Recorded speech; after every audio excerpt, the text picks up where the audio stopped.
네, 안녕하세요. 세상에서 가장 작은 책방에서 7.5평 경의선 책거리로 돌아온 옛다 책방입니다. 네, 오늘은 짜잔! 엄청난 책을 가져왔습니다. 휠체어탄 소녀를 위한 동화는 없다. 딱 감이 오지 않으세요? 네, 부제가 이야기를 통해 보는 장애에 대한 편견들이라는 책이에요. 어맨다 렉덕이라는 작가가 쓴 책인데 제목 딱 보면 알겠지만 우리가 장애에 대해서, 장애를 지닌 몸에 대해서 이러저러한 어떤 이제 페미니즘, 여성주의적인 시각, 여러 가지 인종차별, 여러 가지 것들에 대해서 많이, 이제는 그래도 이전보다는 많이 이렇게 머리가 트여 있다고 생각하지만 장애에 대해서도 과연 우리는 그러한가? 라는 생각을 이 책 제목을 딱 보는 순간 아차, 잊고 있었네. 이런 생각이 드는 아주 메시지가 명확한 메시지를 제목에 너무나도 잘 담아낸 그런 책이어서 되게 열심히 읽었어요. 또 마침 또 이제 그 교육공동체 벗에서 펴내는, 격월간으로 펴내는 오늘의 교육에 책 소개를 좀 이제 해줄 수 없겠니? 해가지고, 네, 하겠습니다. 해가지고, 이제, 지난해 나오자마자 이제 소개한 엄마 달려요.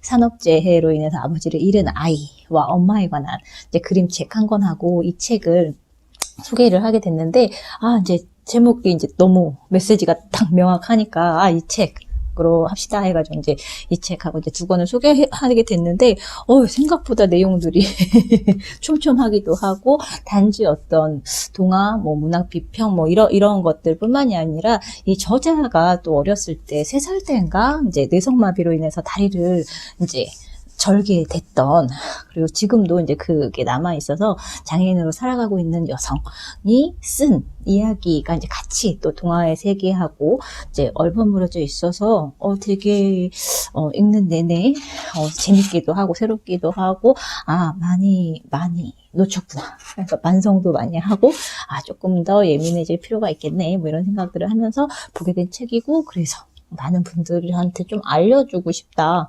을류문화사에서 나왔으니까 또 열심히 마케팅을 하고 계시겠지만, 더 많은 사람들이 많이 읽었으면 좋겠다 싶어서 가지고 나왔어요.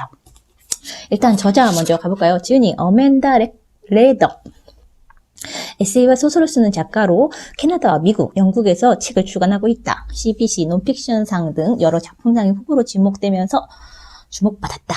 지은 책으로 소설 평범한 사람들이 행하는 기적 있고 켄타우로스의 아내를 출간할 예정이다. 뇌성마비가 있으며 캐나다 온타리오주에 살면서 다양한 작가와 이야기를 위한 캐나다의 첫 번째 축제인 문학 다양성 축제의 의사소통 조종 담당자로 활동하고 있다. 라고 되어 있어요. 뒤에 또 추천의 말들을 또 박연준 시인이 또 적어주셨는데 소개해드릴게요. 뒤에 보면 이제 우리는 새로운 이야기로 다른 세상을 만들어야 한다 라는 카피가 뽑혀 있고요.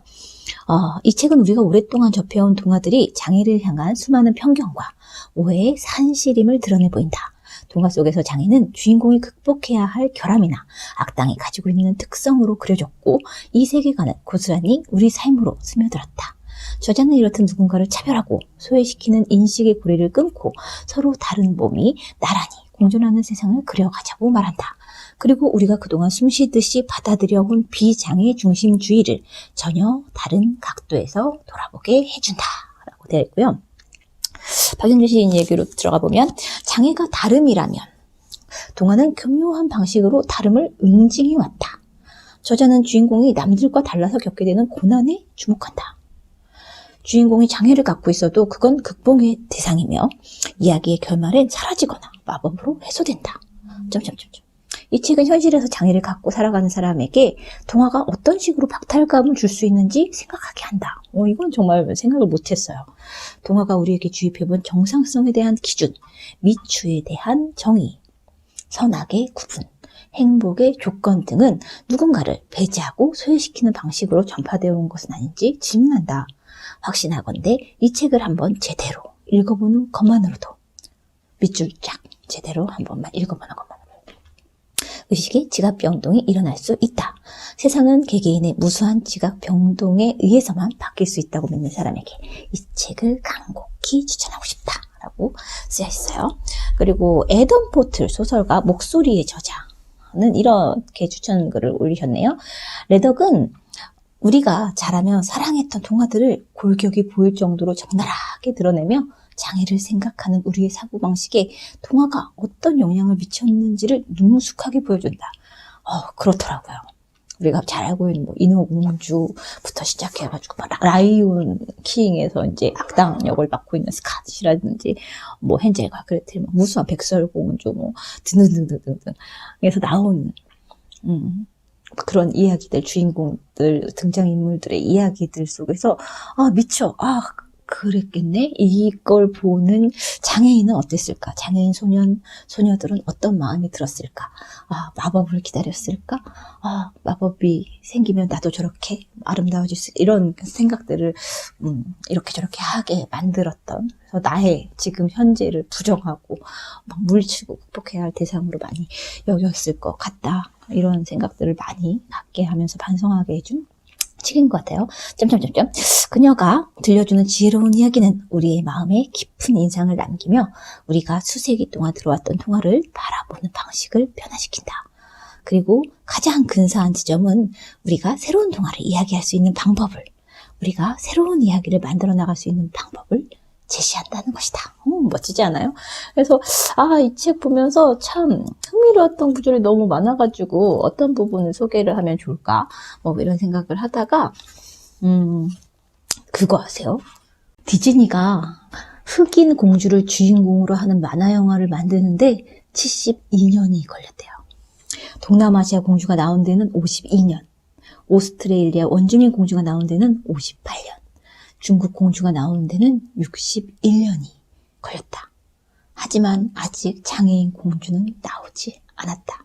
내가 아는 말이다. 이런 이야기들도 있고, 너무 밑줄 긋고 싶은 것들도 많고 소개해주고 싶은 것들도 너무 많아가지고 뭘 해주지? 막 하다가 그냥 읽어보세요. 이렇게 하고 넘어갈까 싶기도 한데, 한 구절만 더 이야기해드릴게요.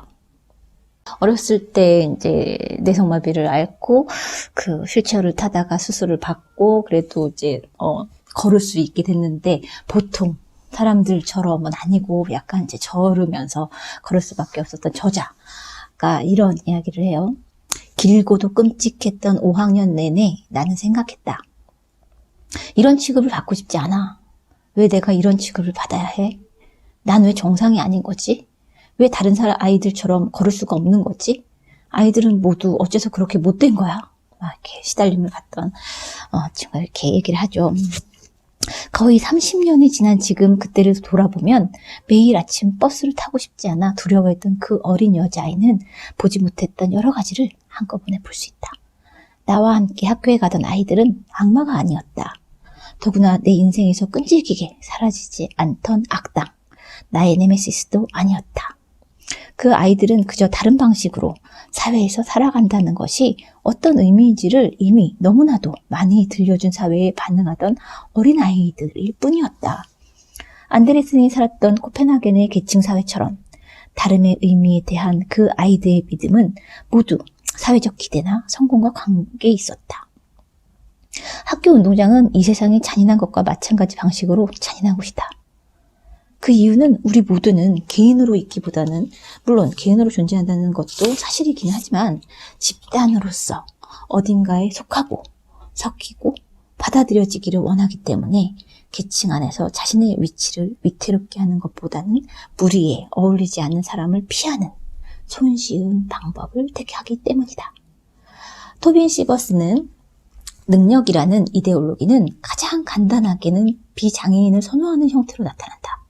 가장 급진적인 형태는 인간임을 결정하는 기준선을 규정하고 개인에게 사람의 지위를 부여하거나 박탈하는 몸과 마음의 적도를 설정하는 것이다.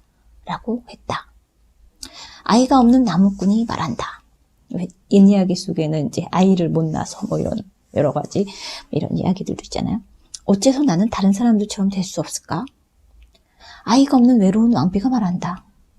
어째서 나는 다른 사람들처럼 될 수 없을까? 손을 잃은 아가씨가 인어공주가 말한다. 어째서 나는 다른 사람들처럼 될 수 없을까? 고슴도치 한스가 말한다. 어째서 나는 다른 사람들처럼 될 수 없을까? 그 누구도 올바르게 질문하지 않는다. 우리는 동화에서는 아무도 그런 질문을 할 필요가 없으면 안다. 동화 속 개인들에게는 어쨌거나 행복과 구원이 그저 그런 행복일지라도 오기는 할 테니까 말이다. 사회는 변하지 않는다. 그래도 영웅은 어쨌든 가장 높은 곳까지 올라간다. 만약에 우리가 전혀 다른 질문을 한다면 어떻게 될까? 공주가, 아이가 없는 부모가, 절반만 사람인 존재가 도대체 왜 내가 다른 사람과 같아야 하지? 라고 질문한다면 어떤 일이 벌어질까? 그런 질문을 하면 어떤 이야기를 할 수 있을까? 되게 소중한 질문인 것 같아요. 막 이렇게 작가분들도 간혹 이렇게 한명두명 좀 알고 있기도 하고. 그런데 이 책, 이런 이야기를 듣고 작품을 쓰는 사람과 그렇지 않은 사람은 굉장히 다른 그러니까 세계를 이렇게 그려내지 않을까? 이런 생각과 시각을 함께 접하면서 자란 아이들은 동화를 보면서 또 다른 질문을 던지게 되지 않을까? 그리고 그래서